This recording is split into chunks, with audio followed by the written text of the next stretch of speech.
Level 1. $100. You open the app on a Sunday night. It takes 4 minutes.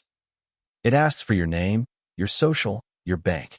It asks what your investing experience is, and you look at that question for a long time before you click beginner, because the honest answer is that you have none, and the word beginner implies you've begun. You put in $100. It's not an investment. Everybody knows it's not an investment.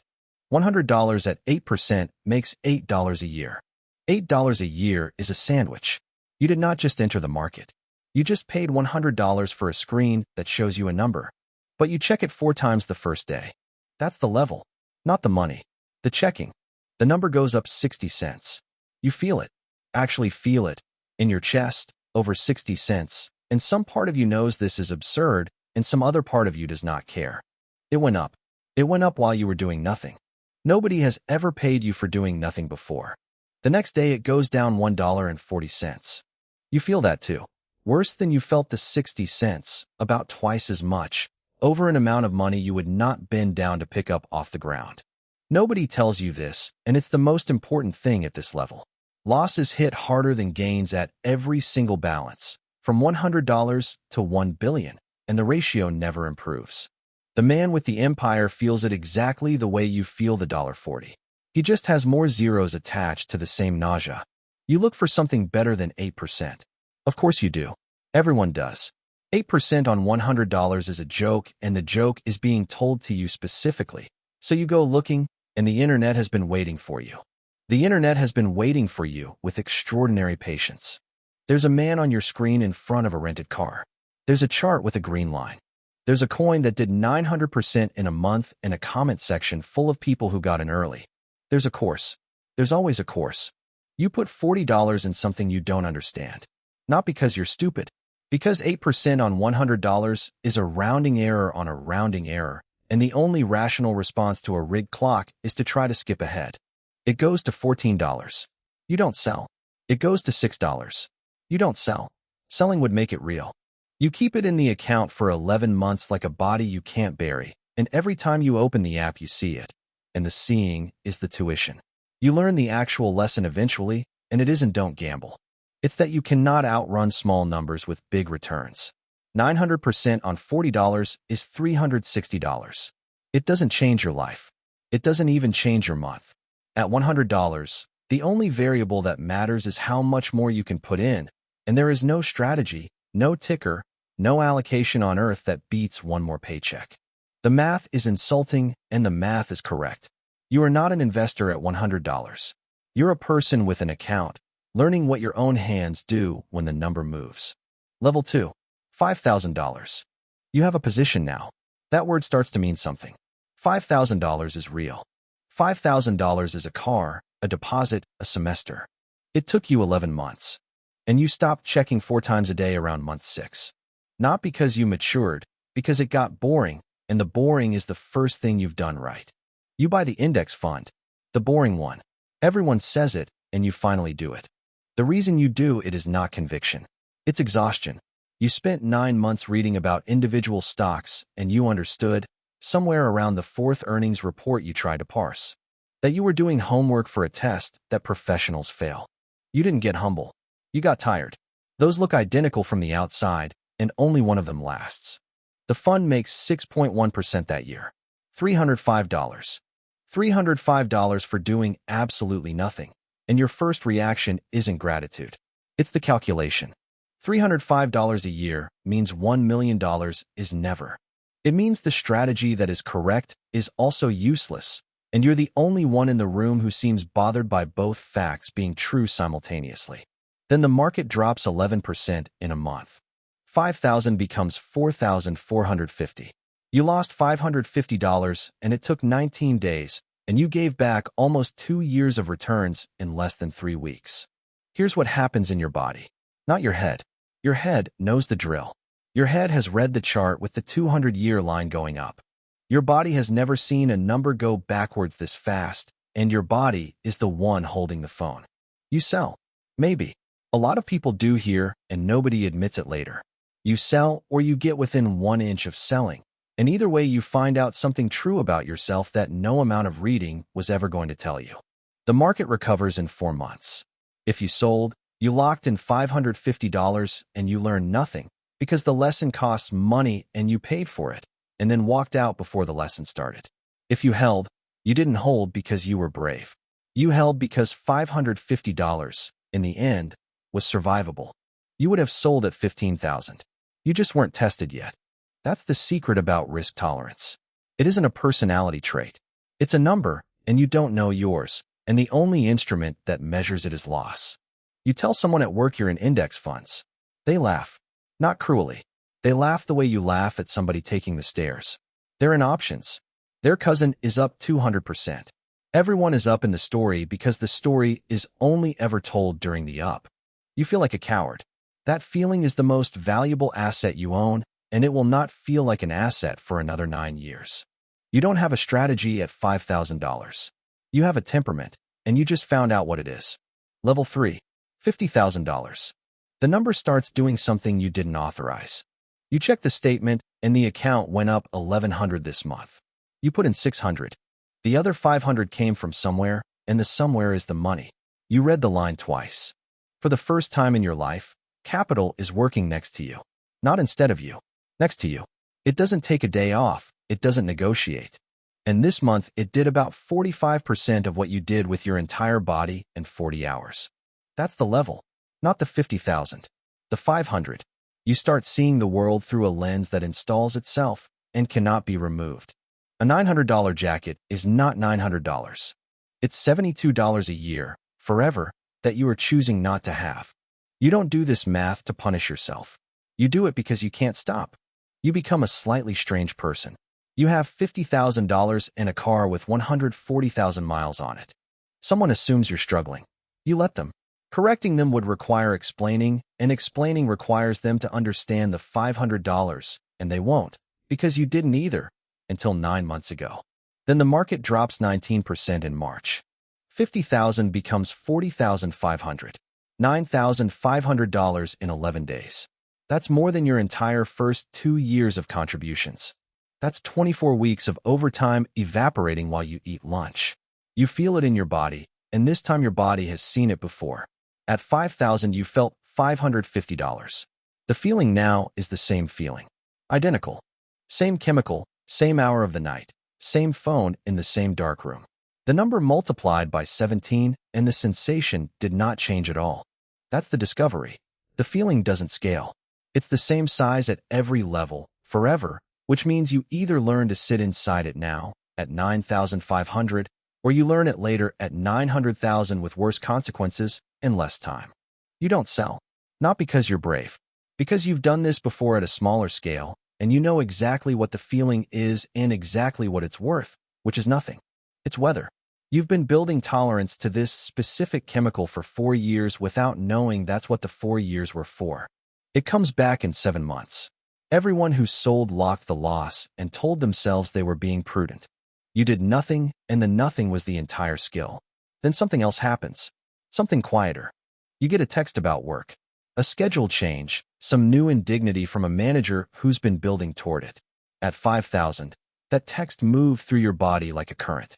Now you read it and nothing happens, because $50,000 is roughly a year of your expenses, and the text arrived into a body with a year of runway, and the body simply doesn't produce the chemical anymore.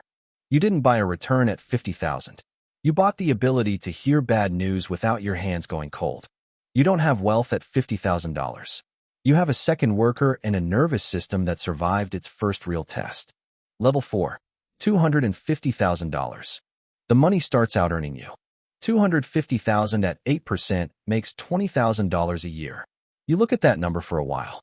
Because $20,000 a year is more than you made at your first job. The version of you who was 22, who worked full-time, who was tired every single day, produced less than this account produces while you're asleep. You have hired that man. He works for you now. He never stops, and he never asks for anything. That's the first time the word investor stops being aspirational. And then, precisely at that moment, the phone rings. You are visible now. That's what $250,000 actually buys. You have crossed the line where the industry can see you, and the industry has excellent eyesight, and it has been waiting for you the entire time. An advisor calls. He's polite. He's credentialed. He says he noticed your account and wants to schedule a 15-minute review, no obligation. He uses the word holistic. He asks about your goals and your timeline, and he listens better than most people in your life. And that isn't an accident, that's training. He shows you a plan. It's a good plan. It's your plan, essentially, with a fee attached. 1%. 1% sounds like nothing. 1% is the smallest number he says all afternoon, and he says it quickly, in the middle of a sentence, between two larger numbers. 1% of 250,000 is $2,500 a year. Over 30 years, at the growth rate he just showed you on the chart, 1% is somewhere around $600,000. He is not lying. Nothing he said was false. He simply presented a number in the units that made it disappear. That's the entire level. At 250,000, nobody scams you. The scam requires a lie, and there's no need for one. They just charge you in percentages because percentages are how you hide a house. You say you'll think about it. He follows up twice. The second follow-up is warmer than the first. You start getting invited to things. A webinar. A private placement. Real estate syndication with a 13% projected return, and the word projected is doing more work in that sentence than every other word combined. Here's what you understand for the first time. At $100, nobody offered you anything. You thought that was neglect. It was protection. The absence of attention was the last free defense you ever had, and it just expired, and nothing announced it. You don't buy the products. You keep the boring fund. It makes 8% and costs you nothing, and it is, by a wide margin, the best financial decision available to you. And it is available to absolutely everyone, and almost nobody takes it. You don't have opportunity at $250,000. You have an audience, and the audience is monetizing your attention. Level 5. $1 million. The word arrives before the money does. Accredited investor. It shows up in an email, on a form, in a checkbox you tick for the first time. You didn't earn the title. The number did. It means the government has decided you can be sold things that other people are legally protected from. Read that sentence again, because that's what it actually says. The rule exists to protect people from these products. You have been promoted out of the protection. The door opens. Private equity, venture funds, deals with a 2 and 20 structure, which means 2% every year whether it works and 20% of the upside if it does. Hedge funds with a lockup, direct real estate, pre-IPO shares in a company you've heard of. The room is real. You've been hearing about the room since level 1. The room exists. And the room is worse than the hallway. That's the thing nobody says. You spent 9 years assuming there was a version of investing you weren't allowed into, and the assumption was correct, and you walk in and discover that most of what's in here loses to the boring fund after fees. Not all. Most. The private fund charges you 2% to make you 7%, and the public one charges you nothing to make you 8. You are being sold access, and access is the product, and the product costs more than the thing it accesses. But you don't leave, and here's why, and it isn't greed. It's the ratio. You've been running the same equation for 9 years, and now it's different. At $50,000, a $50,000 bet was everything you had. At $1 million, a $50,000 bet is 5%, and 5% is survivable, and survivable means you can take 10 of them. You can take 10 bets now. That's the entire difference between you and the person at $50,000, and it has nothing to do with intelligence or courage. He gets 1 shot. You get 10. 9 can fail. He was never braver than you. He was just running a game where the first loss was terminal, and you're running a game where the first loss is Tuesday. Wealth is not a bigger number. Wealth is a higher number of attempts. You take 4 bets. 2 go to 0. 1 does nothing for 6 years. 1 returns 11 times. The one that returned 11 times pays for all of it, and then some. And you write a story afterward about how you identified it. And the story is false, and you know it's false, and you tell it anyway because the true version is that you bought 10 lottery tickets with money you could afford to lose, and that is not a story anyone claps for. Your bank notices. A relationship banker calls. He asks about your goals. He gives you a direct line. The same institution that had you on hold for 40 minutes at $5,000 dialed your number first thing on a Tuesday. You don't have skill at $1 million. You have attempts, and the attempts look exactly like skill from the outside. Level 6. $10 million. You stop trying to make money. This is the turn, and it happens quietly, and nobody at any level below it believes you when you describe it. $10 million at 5% makes $500,000 a year. You cannot spend $500,000 a year.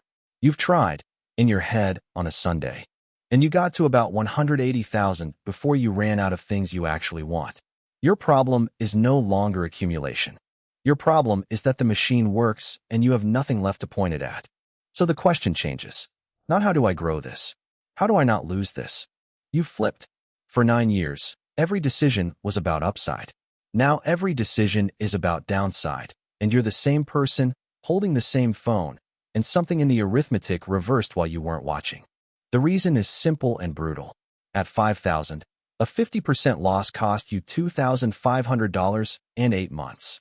At 10 million, a 50% loss costs you $5 million and it costs you your life, because you do not have another 9 years to do this in. And money can be replaced, but the decade cannot. You are no longer optimizing for return. You're optimizing for time, and you never had less of it than you do now, with more of everything else. The family office people arrive. They don't sell. That's how you know they're better at this. A man drives to your office with printed reports in a leather folder, and he asks about your estate, your tax structure, your children, your timeline. And at the end, he doesn't pitch you anything at all. He leaves a card. He says he'll send a follow-up. The selling already happened. You just didn't notice, because you're not being offered a product anymore. You're being offered a relationship, and a relationship is worth more over 30 years than a product is worth once. Your money moves into things that don't have tickers. Municipal bonds that are boring on purpose. Real estate held directly. Private credit at 9% that will never make you rich and cannot easily make you poor. You have become, functionally, the most conservative person you know, and you got here by being the only person in your peer group who was ever willing to lose. Then you notice the thing that actually matters at this level, and it isn't in any of the folders. Your money now generates more per year than 98% of people earn with their entire body and their entire attention and their entire week. You have crossed out of the labor market. Not by working harder than those people. Some of them work harder than you. You crossed out because 11 years ago you started feeding a machine that has been running continuously ever since. And it never needed you to be exceptional. It needed you to be uninterrupted. That's the whole thing. Uninterrupted. You don't have money at $10 million. You have a defensive posture and the arithmetic that made it rational.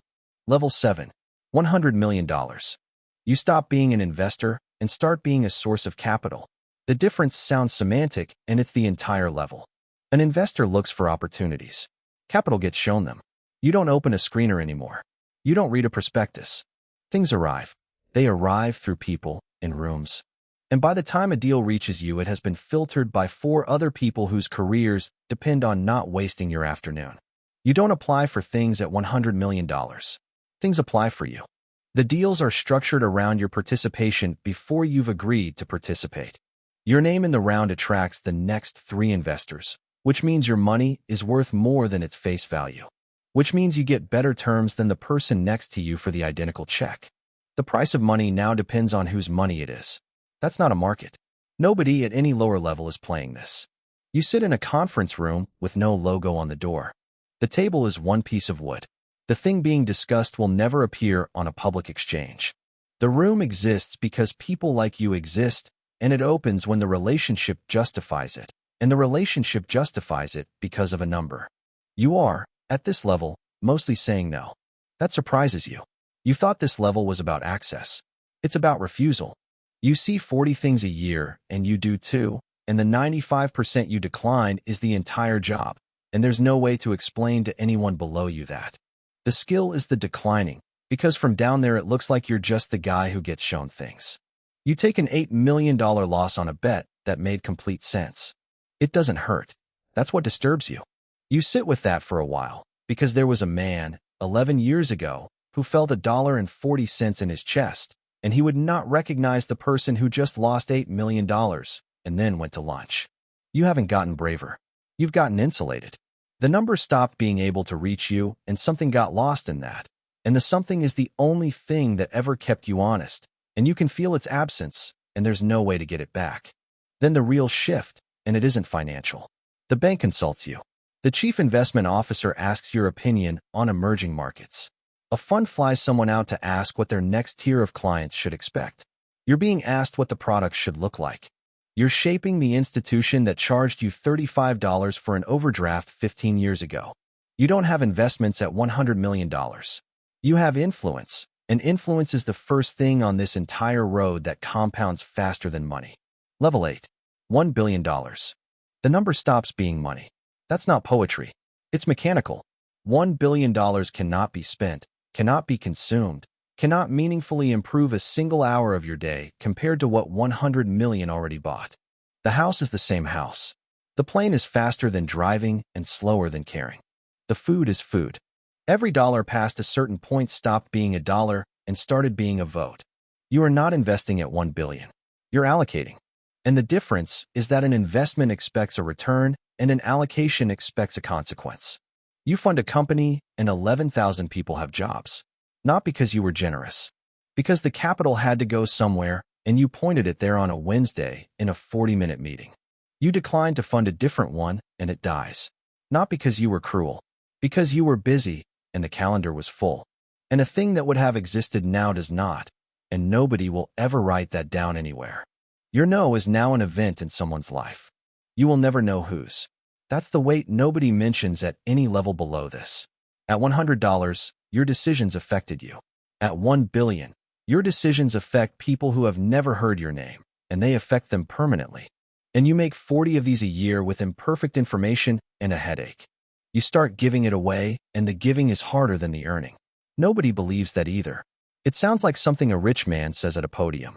But you sit with a foundation and a team and $100 million a year, and you discover that deploying money well is a harder problem than accumulating it. Because accumulating had a scoreboard, and this doesn't. You will never know if it worked. The feedback loop is 30 years long, and you are not going to be here for the end of it. You built a machine for 11 years that had one job, which was to go up, and it went up, and it kept going up after the going up stopped meaning anything. And now you're standing in front of it trying to teach it a second job at the age of 58. Then, on a Tuesday, for no reason, you open the app. The old one. The first one. The account you opened on a Sunday night in 4 minutes that asked you whether you were a beginner, and you clicked yes. The original $100 is still in there. You never moved it.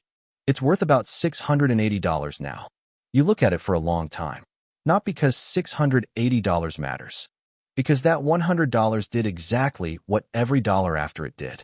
It went up, slowly, without your help, for 11 years, and it did not need you to be smart, and it did not need you to be lucky, and it did not need a room with no logo on the door.